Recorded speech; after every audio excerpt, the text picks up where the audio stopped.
Kumusta mga kaboxing? This is Boy Kalawang TV. So reaction video lang po tayo dito mga idol sa naging panayam ni Mario Barrios sa Fight Hub TV. So naitanong nga po mga idol ni Marco Villegas ng Fight Hub TV na anong masasabi nito na muling nagpaparamdam itong si Floyd Manny Mayweather sa magaganap na laban nila ni pambansang kamao Manny Pacquiao ngayong darating na July 19 sa MGM Grand Garden Arena, Las Vegas, Nevada. At dito mga idol, napatawa nga po itong si Mario Barrios nang sabihin ni Marco Villegas na anong masasabi nito na gustong labanan muli ni Floyd Mayweather itong si pambansa kamao Manny Pacquiao.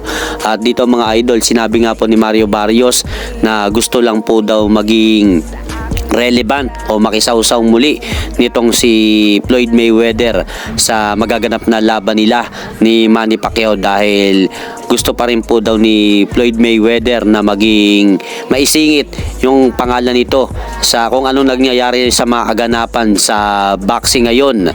So yun po mga idol, so masakit nga po yan tong pagbanat ni Mario Barrios kay Floyd Mayweather.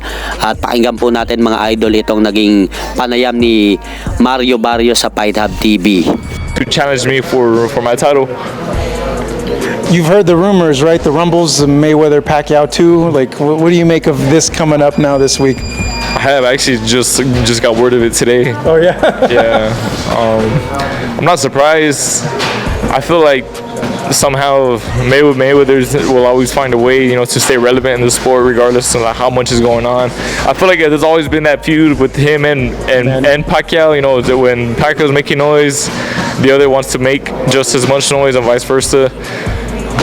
If that's something that is lined up for them down the line, I think I don't think it'll be as exciting as the first fight, obviously. But if it is, you know, good for them, you know, still making their money in the sport. But yeah, you know, that's all I could really make of that. Aray ko, ang sakit po nun mga idol.